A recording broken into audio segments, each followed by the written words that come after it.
We had a great game on Monday Night Football here between the Broncos and the Titans. The game came down to the wire, but at the end of the day, the Titans were able to get the win in the craziest way possible, man. Let's get in on this just chaotic game. Let's talk about the Broncos first. Drew Lock. Drew Lock looks solid. He played a great game. He didn't turn the ball over. He even got a touchdown.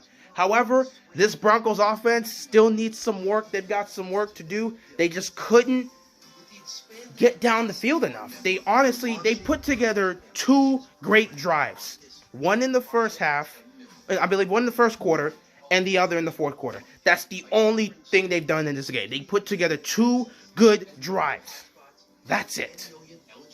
Other than that, for most of the game, they had nothing on offense. Miscues here and there, drop passes here and there. Their offense still needs some work. It's week one. Drew Lock did show some potential. He had a lot of great throws. However, he missed he missed a few of the people. He missed a few of his receivers. And one thing he had an issue with was he was overthrowing his receivers.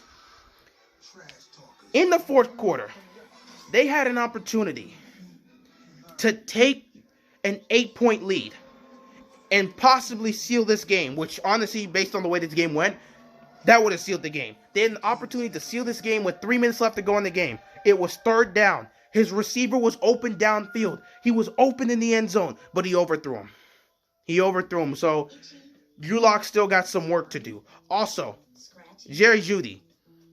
This guy's a playmaker. He's got elite footwork. He can get open and he can make plays. But this guy has to work on his hands because he was dropping passes. Drew Lock threw two perfect passes to him in this game. Both of them were for first downs.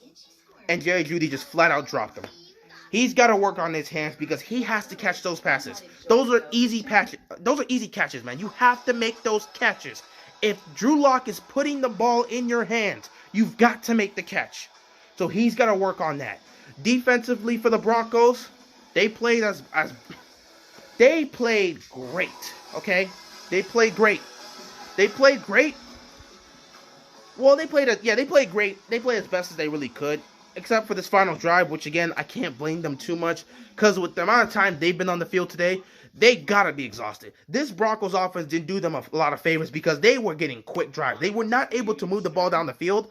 So the Broncos defense was out here for a majority of the game. Meanwhile, the Titans, they're having 12 plays and 14 play drives. That's going to take a toll on your defense. So this Broncos defense did the best they could to help their team win.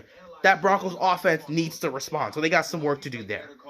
Overall, the Denver Broncos didn't look bad in this game. They honestly had an opportunity to win it. They just weren't able to. However, one thing I got to say. Vic Fangio, I don't know what you were thinking in the final minute of this game. Mike Vrabel is not going to call a timeout. He is going to let his team run the clock down because they want to have the last possession to kick the field goal and win the game. The clock just keeps ticking down to under a minute. I'm looking at Vic Fangio like, are you going to call a timeout? You've got 3 timeouts, man. Call a timeout. You're going to need to get the ball back. You got a young quarterback. Why aren't you calling a timeout? He refused to call a timeout. And Vic Fangio, obviously, he wasn't going to call a timeout until he needed to. So the Titans offense on that final drive, they just ran that clock back all the way down to around 30 seconds. And they tried to run a play. They weren't able to get the first down. So with 20 seconds left to go in the game, they kicked the game-winning field goal. So, yeah, Vic Fangio, I don't know what you're thinking there. You've got to be smarter than that. You've got to call a timeout. You've got to call a timeout. You cannot sit back and let the Titans run the clock like that. So terrible mistake by him. That ended up costing you this game. Let's switch over to the Titans. Offensively, Ryan Tannehill looks like Ryan Tannehill. He looks great. He looks just as good as last year. 2 touchdown passes from him. No interceptions. Didn't turn the ball over himself. He looked relatively well. Yeah, you can't ask much more from Ryan Tannehill in this game. He played a solid game. Derrick Henry, he didn't go off for as much as he wanted to. I think he just got under 100 yards. He ran for about 100 yards in this game, but the Broncos defense did such a great job containing him and stopping him from getting his big runs that it was a quiet 100-yard run from Derrick Henry. But he did enough to win, so that's all that matters. A.J. Brown was nice in this game. So AJ Brown and the rest of these, they're overall just the receiving core for the Titans. They were just solid in this game. They were making plays. They were making not only making plays, they were making tough contested catches in this game. So give them credit for that Titans offense. They did well today. Oh yeah, let me switch on back to the Broncos. Noah Fant, that guy's a playmaker. That guy's a beast. He did his thing today. I just want to give him credit.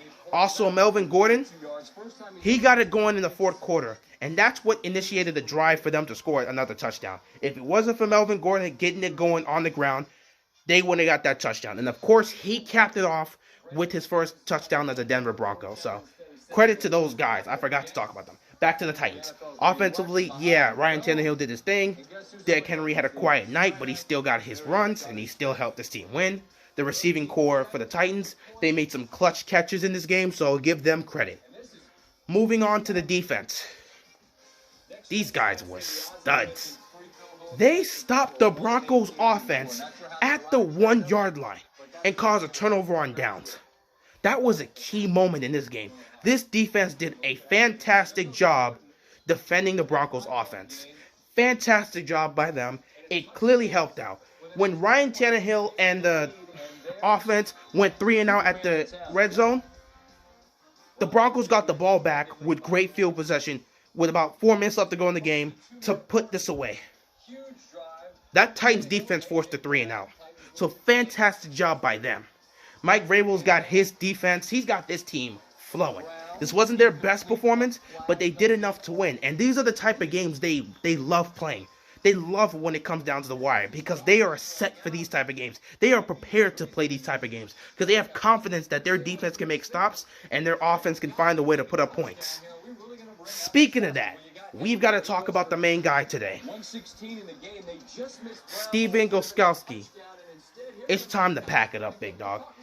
It's time to pack it up. I'm going to give you credit for getting the game-winning field goal. At the end of the day, you managed to finish off strong. You got the game-winning field goal. It's got to help your confidence. But, dude, you were nothing short of trash today.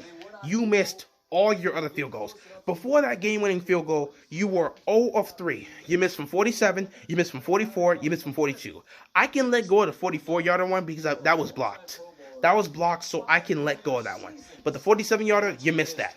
The 42-yarder, you missed that. The extra point, you missed that. That is 10 points you left on the table. Steven Gostkowski missing his field goals basically gave the Broncos opportunities to stay in this game. Sadly, the Broncos offense was not able to capitalize, but it still gave them an opportunity to possibly take this game over. So, yeah, Gostkowski, man, he looks done. It was a bad night for him, but at the end of the day, he got the game winner, so I don't think you can I don't think you can be mad. Well, you can be mad because it shouldn't have even came down to this. If you make your kicks, this is an easy win for the Titans. It shouldn't have even came down to this. But hey, it's not about how you start, it's about how you finish. And at the end of the day, despite all the kicks he missed, he went out there and kicked the game-winning field goal. So give his man his credit. Overall, it was a great game. Came down to the wire. Titans managed to pull off a 2-point win. And they're going to start the season 1-0. Meanwhile, for Denver, they've got some work to do on offense. Defense looks nice. Defense looks nice. Even though Von Miller is out, the defense was able to put up a great performance. It's that offense that needs work. That offense needs work. They need to find a way to go. They need to find a way to get down the field. Because they were getting stalled on drives way too much today. So they got work to do. Drew Lock, he's still progressing, so obviously he himself's got work to do. We'll just see how the situation goes. Anyway, that's all I got for this game. I'm out of here, and peace.